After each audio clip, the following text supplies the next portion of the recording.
मेरे प्यारे छात्रों, सृजन क्लासेस के इस वीडियो लेक्चर में आप सभी का बहुत बहुत स्वागत है।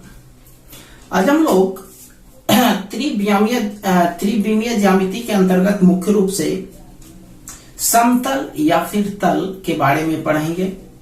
समतल या तल के समीकरण के बारे में पढ़ेंगे। दो समतल एक दूसरे के साथ कितना डिग्री का कोण बनाती है उसके बारे में चलेंगे। दो समतलों के बीच की दूरी कितनी होगी उसके बारे में चलेंगे। दो तलों के समांतर होने का क्या शर्त है, दो तलों के लंबवत होने का क्या शर्त है, दो तलों के प्रतिच्छेदन बिंदु से होकर के जाने वाले तल के समीकरण के बारे में पढ़ेंगे। तो सबसे पहले हम लोग ये समझते हैं कि तल का मतलब क्या होता है, तल या समतल का मतलब क्या होता है। अब देखो, जनरली तौर पर ये जो आप देख रहे हो इस तरह से एक आयत तरह का ये लग रहा है। तो जनरली तौर पर यदि हम लोग समतल से संबंधित सवाल का चित्र बनाते हैं तो इसी तरह का समतल का एक चित्र होता है। ये आयत नहीं है, ये एक समतल है। ये क्या है, एक प्रकार का तल है। तो समतल का मतलब होता क्या है, इसको हम लोग समझते हैं। देखिए, एक बिंदु यहाँ है, एक बिंदु यहाँ है। इसको यदि मिला देते एक रेखा बन गया। एक बिंदु यहाँ है, एक बिंदु यहाँ है, इसको मिला दिए तो एक रेखा हो गया। लेकिन ये जो रेखा का पार्ट गुजरा वो कहां से गुजरा, यह पूरा तरह से इसी सतह पर स्थित है, पूरा तरह से इसी सतह पर स्थित है। तो इसीलिए यह क्या हो गया, तल हो गया। अब इसको आप एक एग्जांपल के तौर पर समझिए। ये आप देख रहे हो कॉपी है। कॉपी में जो है एक बिंदु हम यहाँ लिए, एक बिंदु यहाँ पर लिए। इसको यदि इस तरह से मिलाते हैं तो यह पूरा तरह से इसी कॉपी पर स्थित है। लेकिन यदि हम कॉपी पर एक बिंदु यहाँ लें और बोर्ड पर यहाँ पर लें, तो यदि हम लोग इसको मिलाएंगे तो निश्चित तौर पर कुछ हिस्सा तो कॉपी पर जाएगा, लेकिन कुछ हिस्सा जो है वह कॉपी से बाहर चला जाएगा। ये कॉपी यहाँ पर स्थित है, बिंदु आपका देखो यहाँ नीचे स्थित है। तो यह जो है अलग अलग तल हो गया, एक ऊपर और एक नीचे हो गया। तो यह समतल नहीं कहलाया। तो समतल का मतलब क्या हुआ कि जिस पर समतल जो है एक प्रकार का सतह होता है। सतह जानते हो, फर्श। आप जनरली तौर पर रोज अपने घर में झाड़ू लगाते हो या कॉपी पर लिखते हो तो कॉपी एक फर्श के तरह हुआ, या जहां झाड़ू लगाते वो एक फर्श के तरह हुआ, समतल के तरह हुआ। तो समतल जो है वह एक ऐसा सतह होता है जिस पर दो बिंदुओं को मिलाने वाली रेखा पूरी तरह से उसी सतह पर स्थित हो। तो ऐसे सतह को ही हम लोग समतल कहते हैं। जनरली तौर पर आप लोग समतल हमेशा सुनते होंगे कि समतल करके आ गया। समतल का मतलब होता है समान करके, एक समान, एक सीध में करना, बराबर करना। ठीक है।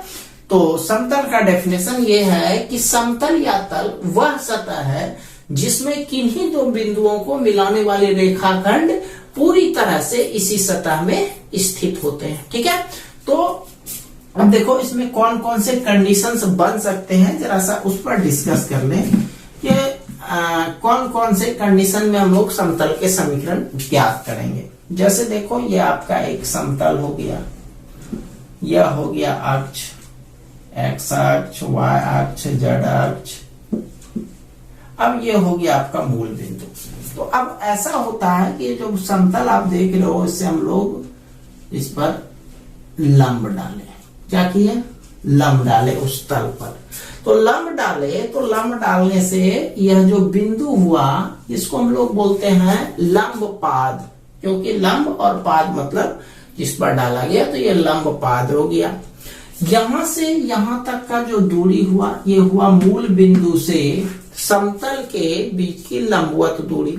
तो लंबवत फॉर्म में हम लोग जब डिस्टेंस दिया हुआ रहे और साथ ही साथ यह दिया रहे कि मूल बिंदु से तल पर लंब डाला गया है, तो उस स्थिति में समतल का समीकरण क्या होगा, एक उस स्थिति में निकालते हैं।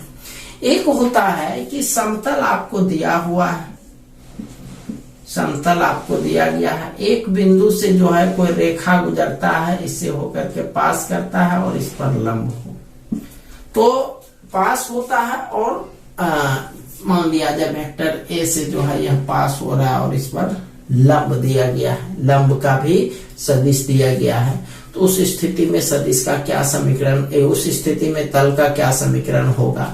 आप कंडीशन समझो कौन कौन से कंडीशन होते हैं, क्योंकि आज जो है सिर्फ हम लोग समतल से संबंधित जो इम्पोर्टेंट फॉर्मूला होते हैं उसी पर हम लोग डिस्कस करेंगे। आज सिर्फ फॉर्मूला पर डिस्कस होगा।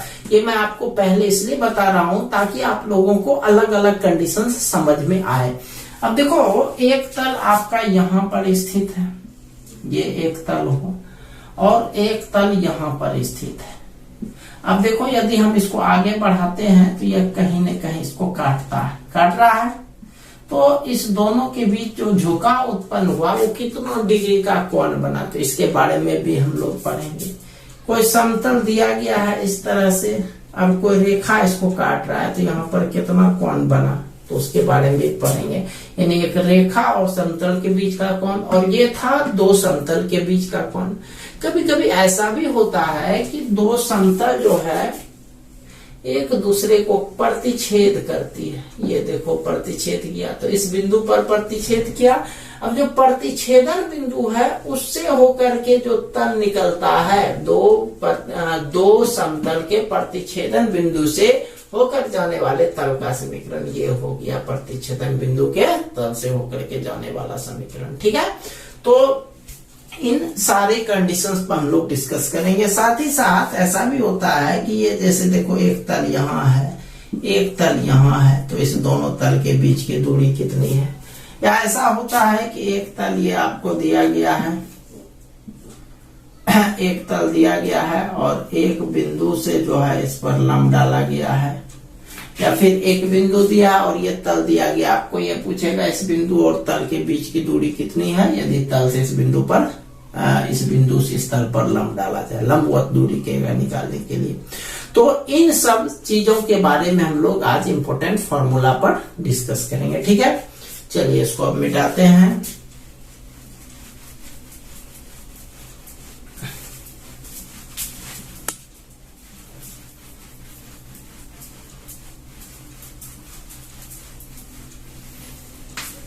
जिस प्रकार आप लोग देख रहे थे कि इससे पहले जो हम लोग सरल रेखा पर डिस्कस किए थे, तो सरल रेखा में समीकरण का दो रूप होता है, एक सदिश रूप होता है और एक अदिश रूप होता है। अदिश रूप को हम लोग कार्तीय रूप भी कहते हैं। उसी तरह से यहाँ पर भी तल के समीकरण में भी अलग अलग रूप होते हैं, सदिश रूप और कार्तीय रूप। कार्तीय को अदिश रूप भी कह सकते हैं। ठीक है, तो इससे रिलेटेड इंपॉर्टेंट फॉर्मूला मुख्य रूप से समतल या फिर तल लिखेंगे, समीकरण, इसी के बारे में हम लोग डिस्कस करेंगे। हाँ, सबसे पहला पॉइंट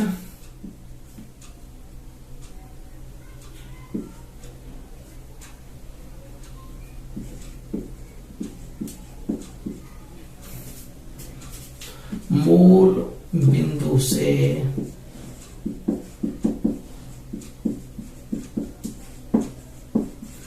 डी दूरी पर स्थित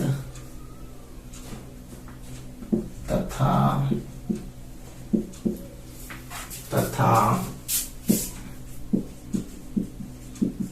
अभिलंब इकाई सदिश, अभिलंब इकाई सदिश एन कैप। क्योंकि अभिलंब का अंग्रेजी नॉर्मल होता है और इकाई सदिश इतना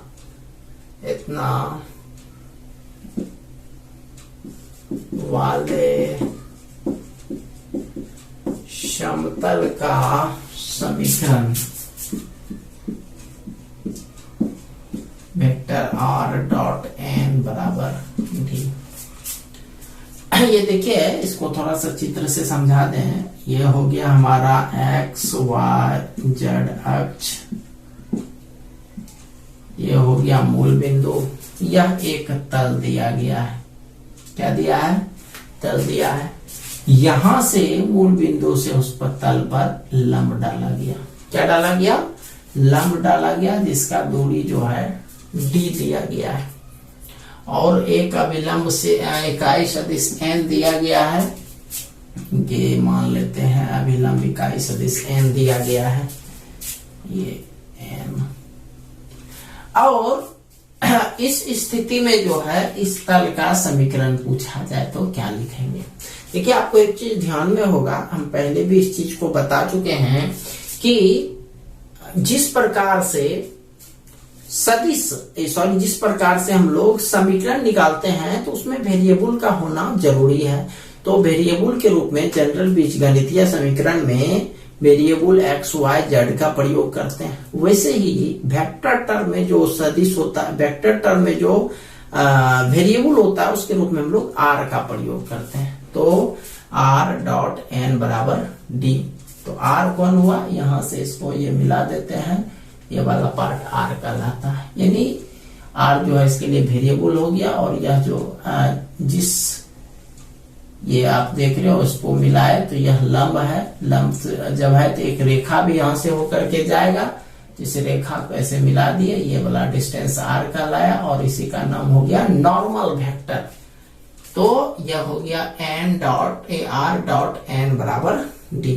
चलिए दूसरा पर चलते हैं, एक अदिश रूप। मूल बिंदु से d दूरी पर स्थित तथा दिक् कोसाइन LMN वाले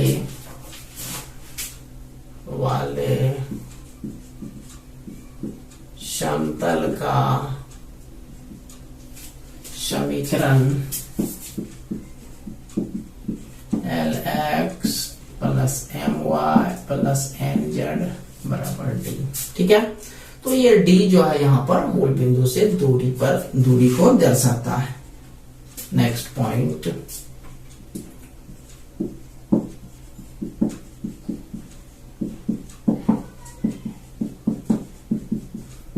वेक्टर A से होकर के जाने वाले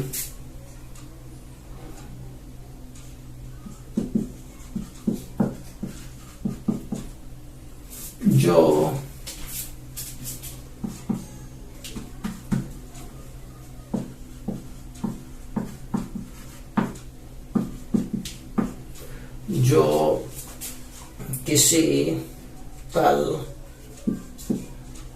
पर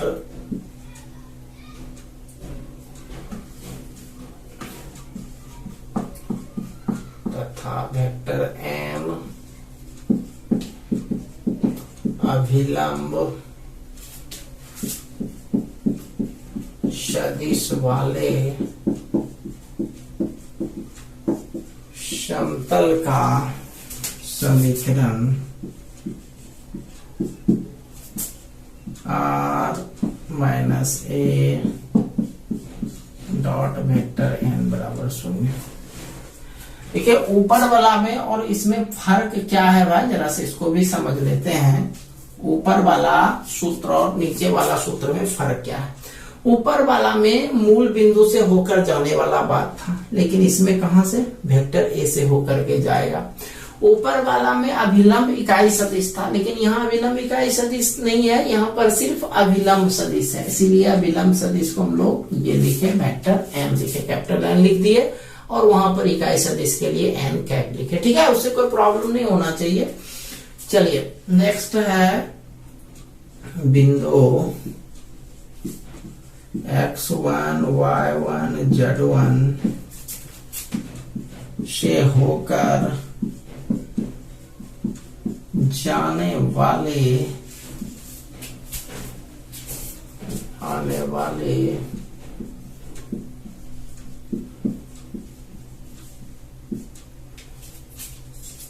तल का समीकरण जिसके अभिलंब का दिक् अनुपात ABC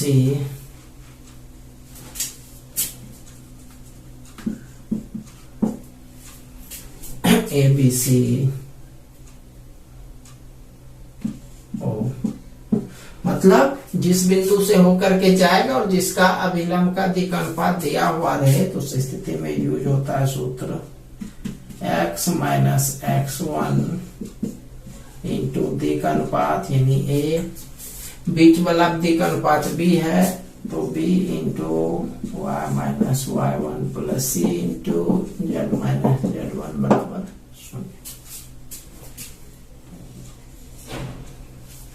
ये हो गया। नेक्स्ट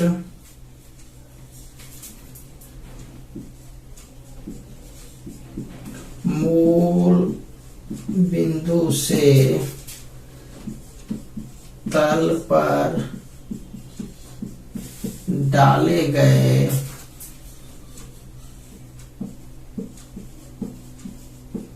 अभिलंब, मूल देखिए क्या कर रहे हैं, मूल बिंदु से तल पर डाले गए अभिलंब के पाद बिंदु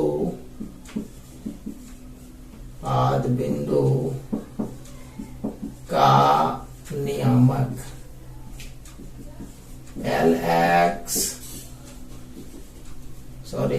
LD, MD, ND, LD, MD और ND। मतलब जान रहे हैं, D होता है मूल बिंदु से दूरी। देखिए इसमें क्या कह रहा है, इसका मतलब क्या है वो आपको हम पहले भी समझा चुके हैं। देखिए इसका मतलब ये है कि ये जैसे अक्ष हो गया, तीनों अक्ष, और यहाँ पर कोई तल स्थित है। अब इस बिंदु से, मूल बिंदु से इस पर लंब डालते हैं, तो जहां पर लंब डाले जिस बिंदु पर, ये हो गया हमारा लंब पाद। क्या हो गया, लंब पाद। तो इस लंब पाद का नियामक क्या होगा, तो लंब पाद का नियामक ये होता है LD, MD और ND। ठीक है, चलिए स्क्रीनशॉट ले लीजिए इसका, चलते हैं आगे। चलिए ठीक है,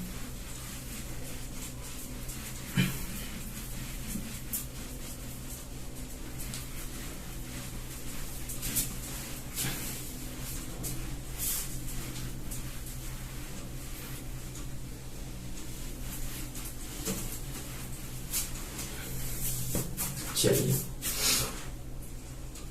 नेक्स्ट है,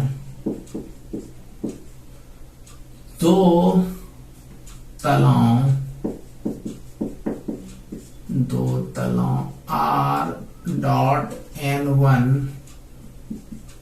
बराबर, ये N जो है, N1 को यहां पर हम वेक्टर लिखते हैं, बराबर D1 एवं R डॉट N2 बराबर D2। ठीक है, तो ये जो देखिए N1 N2 इस तरह में भी हो सकता है और यहाँ पर N पर कैप भी हो सकता है, दोनों चलेगा। लेकिन ये ध्यान रखना है, अविलंब के रूप में दिया हुआ रहे तब इस तरह से ये N कैप का प्रयोग करके सवाल को बनाना है। जब आपको एग्जाम्पल बताएंगे तो ये सारा चीज क्लियर हो जाएगा। वैसे यहाँ पर हम जो लिख रहे हैं आप वही लिखिए, दो तलों R dot N1 equal to D1 एवं R डॉट N2 बराबर D2 के बीच का कोण, मतलब दो तल एक दूसरे को काटेगा तो उसके बीच का कोण के लिए हम लोग क्या यूज करेंगे, तो यूज करते हैं cos थीटा। और चूंकि एंगल जो है वो दिक् अनुपात पर यानी N1 और N2 पर डिपेंड करेगा, तो ये लिखेंगे N1 dot N2 whole divided by mod of N1 into mod of N2 का होल मॉड। ठीक है, चलिए नेक्स्ट पॉइंट आते हैं, दो तलों A1X B1Y C1Z plus D1 बराबर 0। मतलब सारा जो है मान 0 के पहले होना चाहिए। And A2X B2Y C2Z plus D2 बराबर 0। ठीक है, दो तला इतना के बीच का कोण, तो ये यूज करेंगे cos थीटा बराबर A1 A2 जोड़ B1 B2 जोड़ C1 C2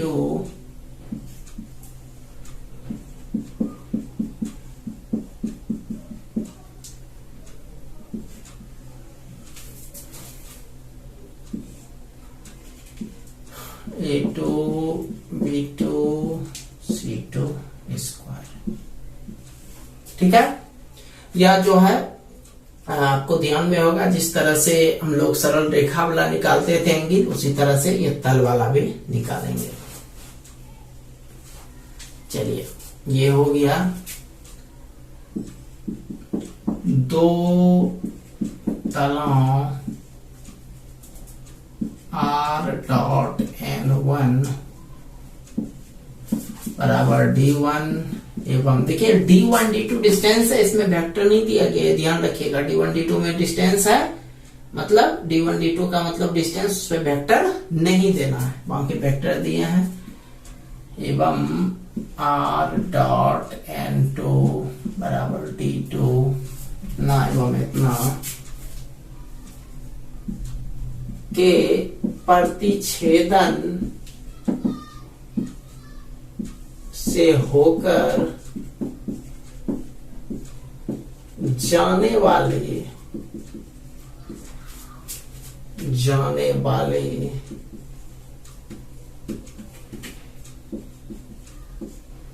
तल का समीकरण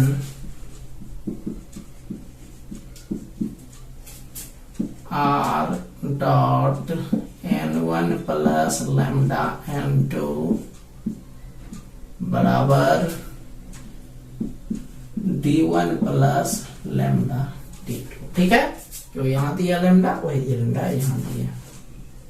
नेक्स्ट देखिए, सब के साथ एक सदिश और एक अदिश रूप लिख रहे हैं। सदिश और एक अदिश रूप लिखेंगे। दो तलों A1x plus B1y plus C1z plus D1 बराबर 0 एवं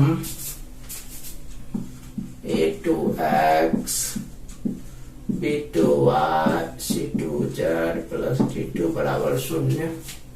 दो तलों इतना एवं इतना के प्रतिच्छेदन से होकर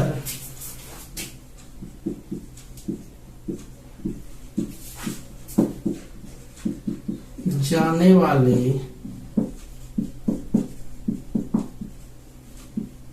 रेखा का समीकरण A1x B1y C1z plus D1 plus lambda into A2x plus B2y plus C2z plus D2 बराबर 0। ठीक है, ये हो गया सदिश रूप में और ये हो गया अदिश या कार्तीय रूप में। हाँ, नेक्स्ट पॉइंट चलते हैं। दो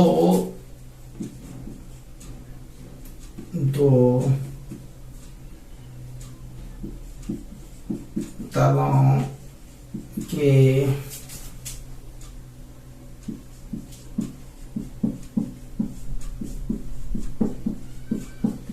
समांतर होने का शर्त। समांतर होने का शर्त दोनों रूप में हम यहां पर लिख देते हैं। पहला नंबर, यदि इस रूप में रहेगा, कार्तीय रूप में रहेगा, तो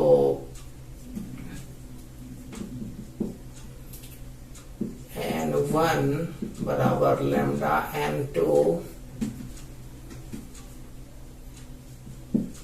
इस दोनों के बीच यदि कोई संबंध स्थापित हो गया, या फिर N2 बराबर लैम्डा N1, मतलब N1 और N2 के बीच यदि संबंध स्थापित हो जाता है, एक गुणात्मक संबंध, तो दोनों तल एक दूसरे के समांतर माने जाएंगे।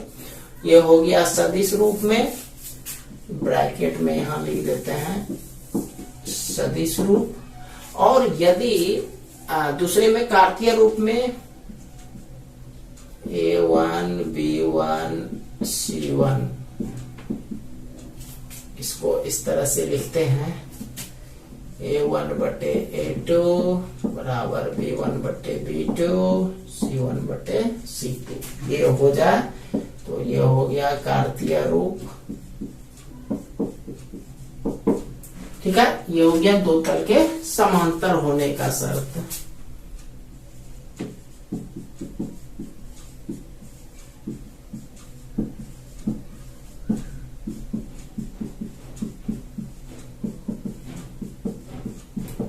दो तल के लंबवत होने का शर्त। लंबवत पहला नंबर N1 डॉट N2 यह 0 होना चाहिए। ये हो गया सदिश रूप। और दूसरा नंबर A1 A2 जोड़ B1 B2 जोड़ C1 C2 बराबर 0। ये हो गया कार्तीय रूप। कार्तीय रूप, ठीक है। चलिए, ये हो गया तल से रिलेटेड। अभी कुछ और बचा होगा, इसका एक स्क्रीनशॉट ले लीजिए। चलिए, ठीक है।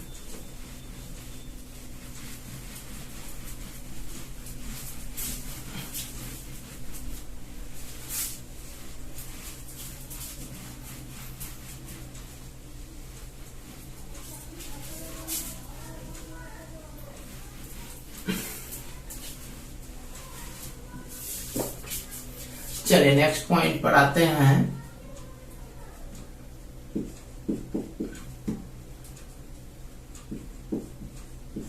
तीन सदिश vector a, vector b, vector c से होकर जाने वाले तल का समीकरण। तीन सदिश है तो याद रखिएगा R minus vector a dot b minus vector a cross c minus vector a बराबर 0। ये हो गया सदिश रूप में। और एक कार्तीय रूप में तीन बिंदु x1 y1 z1 x2 y2 z2 x3 y3 z3 से जाने वाले तल का समीकरण। ठीक है, तो ये हो गया x माइनस x1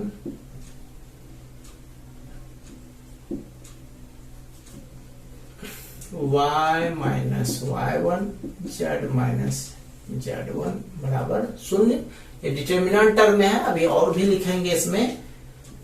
देखिए, जैसे ऊपर में देख रहे हैं a घट रहा है, सब में a ही घट रहा है, तो वैसे a का मतलब हुआ सबसे शुरू वाला टर्म घटेगा। यानी x2 में भी x1 घटेगा, x3 में भी x1 घटेगा। जस्ट लाइक y2 में भी y1 घटेगा, y3 में भी y1 घटेगा, z2 में z1 घटेगा, z3 में z1 घटेगा। ठीक है, ये हुआ तीन बिंदु से होकर जाने वाले तल का समीकरण। नेक्स्ट आते हैं, एक और होता है अभिलंब रूप में, अंतःखंड रूप में।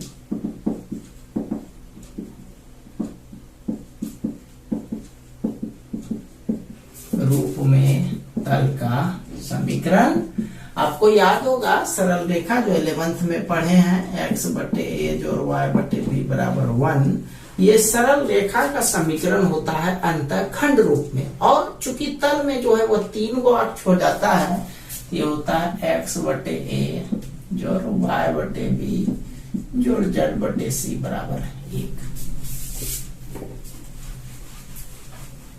जहां पर ए, बी और सी जो है तीनों अंतःखंड कहलाता है। नेक्स्ट पॉइंट पर आते हैं। रेखा x माइनस x1 बटे ए, सॉरी, वेक्टर r बराबर vector a plus lambda vector b, ठीक है, एवं तल vector r dot vector n बराबर d। रेखा ये हो गया, ये तल हो गया, इतना के बीच का कोण, मतलब ये हो गया एक सरल रेखा और एक तल, ठीक है। तो इसमें अभी तक इससे पहले जो था वो दो तल था, और रेखा में जो पढ़े थे हम लोग वो दो रेखा के बीच का कोण था, लेकिन इसमें एक रेखा है और एक तल है, मतलब ये तल हो गया, अब रेखा इसको काट रहा है, तो यहाँ पर झुकाव उत्पन्न हो रहा है, तो तल और रेखा के बीच का कोण।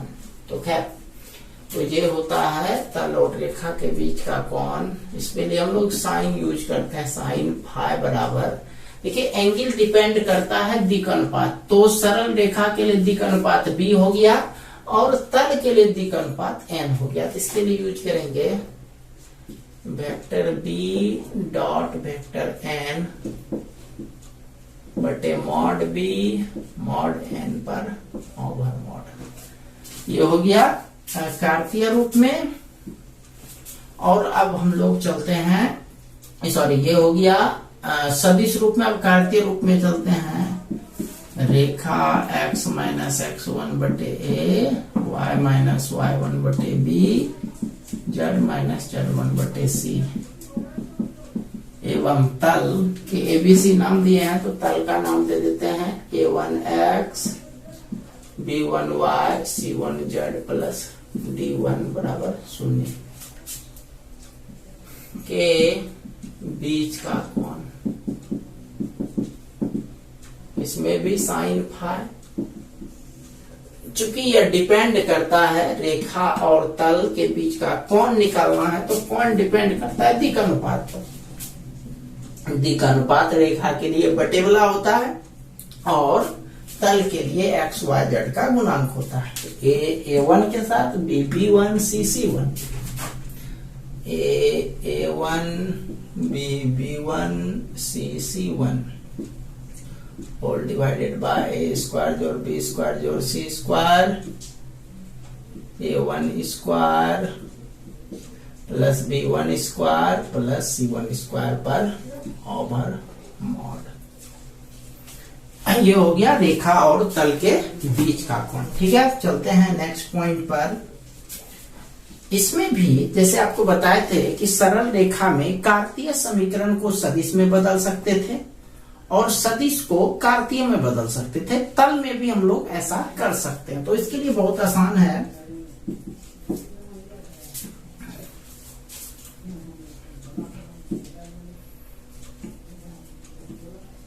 सदिश समीकरण r डॉट n बराबर d को कार्तीय रूप में बदलने के लिए r के जगह पर xi plus yj plus zk का प्रयोग किया जाता है।